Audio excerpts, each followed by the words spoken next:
This video is brought to you by AKSIAS. We'll go for types of questions that can be expected on reading comprehension. Now, reading comprehension and logical reasoning are intended to test our reasoning ability, right? The very first type of question that can be expected on reading comprehension is questions starting with why or questions containing a cause and effect indicator. Now, as you know, the question word why is for reason. A cause and effect indicator connects a reason and a result, right? Now, most of the reading comprehension questions begin with why. Now, the rule is this: if a question begins with why, or if there is a cause and effect indicator in the question, it means that the statement that is given in the question is the result. I'll give an example. If I go for a statement like, why should I go there? Question mark. The question started with why. Why should I go there? Question mark. If I frame this question another way, I went there because. Take it as a second question.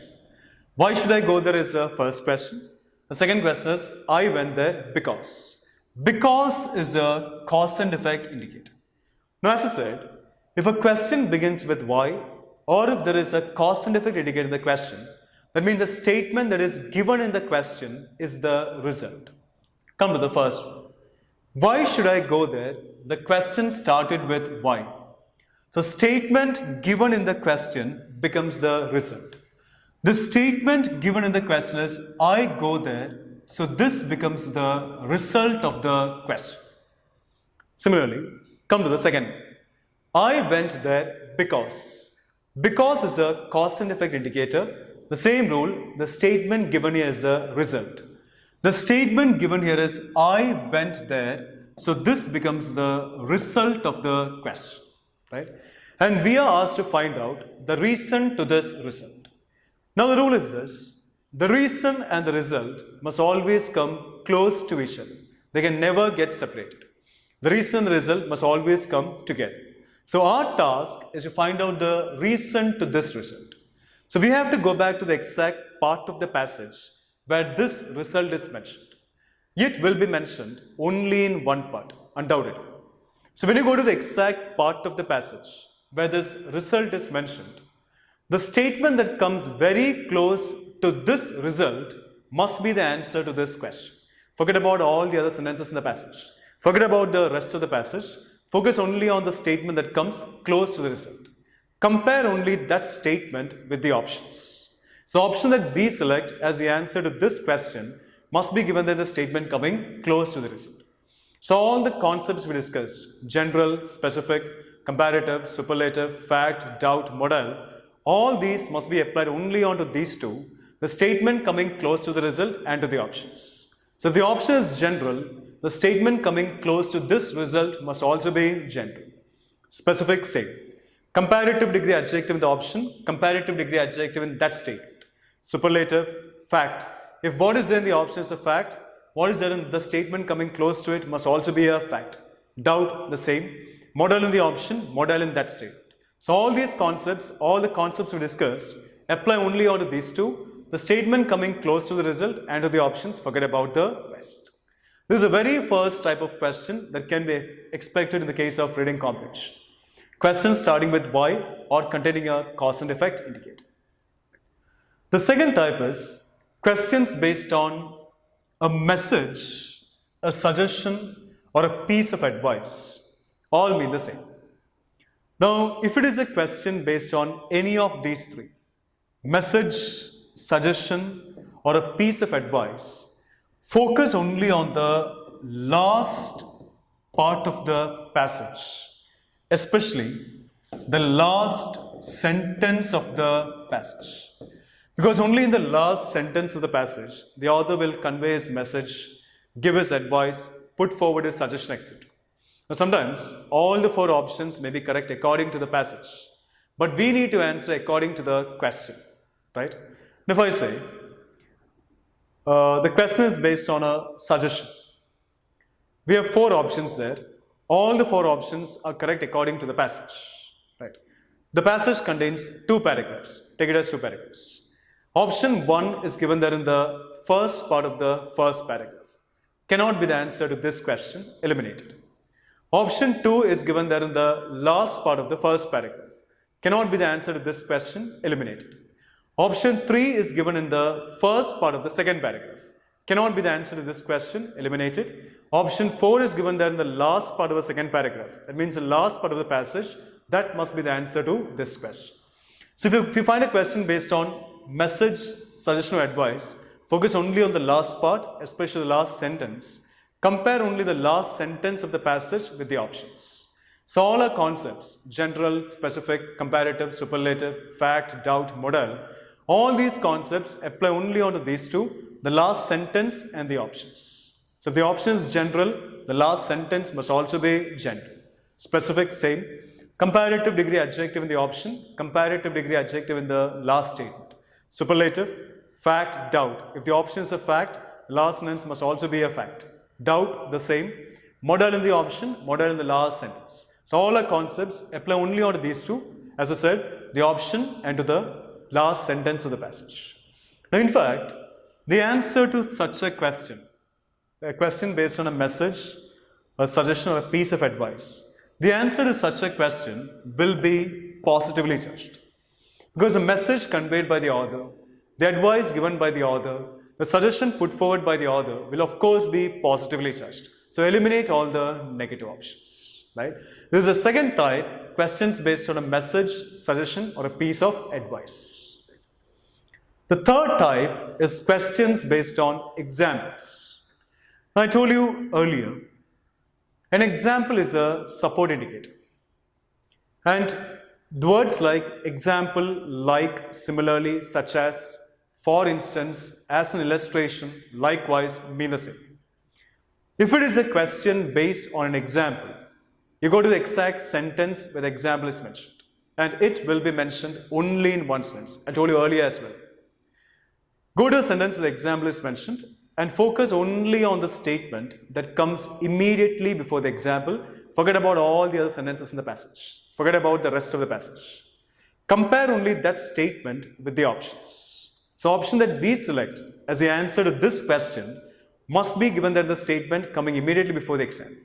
So all our concepts, general, specific, comparative, superlative, all these apply only onto these two, the options and the sentence that comes immediately before the example. So the option is general, the statement coming immediately before the example must also be general. Specific, the same.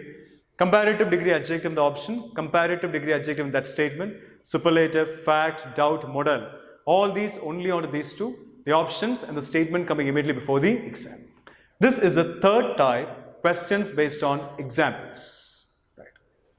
The fourth type is main idea questions. What is the main idea of the passage? Theme of the passage, summary of the passage, title of the passage, essence of the passage, gist of the passage, crux of the passage, subject matter of the passage, central thought in the passage, primary focus of the passage, or primary purpose of the passage, type of passage, what is the passage about, all these mean the same, main idea type. Right? Now as you know, a passage is an essay.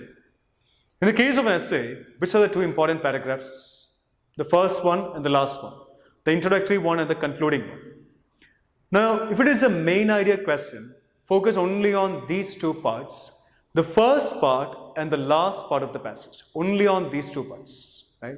If a passage is followed by a main idea question, one word will be mentioned in the first part and the last part. You will find the same word in these two parts, the first part and the last part of the passage. The word that is mentioned in the first part and the last part of the passage is the main idea of the passage. Clear? So find out that word, move on to the options and see which option contains mention about that word. So the option that contains mention about the word that is talked about in the first part and the last part of the passage must be the answer to such a question. Right? Not only that word, you look for the charge of that word. In the first part and the last part, if the word is used in a positive way, the option that we select must also be positive. Similarly, in the first part and the last part, if the word is used in a negative way, the option that we select must also be negative. Right? The passage contains only one paragraph. Focus on the first part, last part of the same paragraph. Passage contains 3 paragraphs. It must mention the first part, last part. Passage contains only 2 paragraphs. That particular word or idea must be talked about in both the paragraphs. Right? You'll find that idea or that word mentioned in both the paragraphs. See for the word talked about in the 2 paragraphs. That word must be the main idea of the passage, and see the option that contains mention about that word. Check for the option that contains mention about that word. This is how we need to approach a main idea question. The fifth type, questions where the topic is not mentioned. I told you many times, if the topic of the question is mentioned, we need to focus only on that part of the passage the topic is given, compare only that part with the options. Now in some cases, the topic of the question may not be mentioned. The question will be like this: which of the options is so are correct, incorrect, valid, invalid, true, untrue, etc. That means the topic of the question is not given. If the topic of the question is not mentioned, you go to every option and go back to the exact sentence that talks about the option. As I said earlier, only one sentence in the passage will talk about one option. So you need to find out exactly which sentence in the passage talks about that option. Find out the sentence and focus only on that sentence. Forget about the rest of the passage. Compare only that sentence with the option.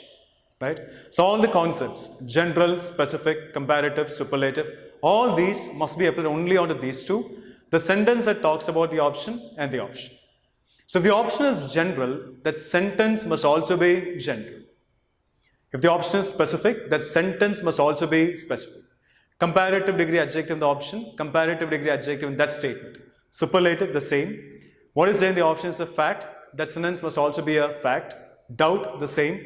Modal in the option, modal in that sentence. So all the concepts apply only on these two. The sentence that talks about the option, and then decide whether to go for it or eliminate it. There's a fifth type, questions where the topic is not mentioned. So our primary focus must be on these 5 types. I repeat, starting with why or continuous causative indicator means the statement that is given in the question is a result. The reason and the result must come together. Focus only on the statement coming close to the result. Message, suggestion, advice, focus only on the last part, the last sentence of the passage. And the answer to such a question must be positively charged. What are the author's suggestions to improve a situation? Example, focus only on the statement coming immediately before the example. Main idea, first part, last part, see the word used in these 2 parts, and then topic is not mentioned.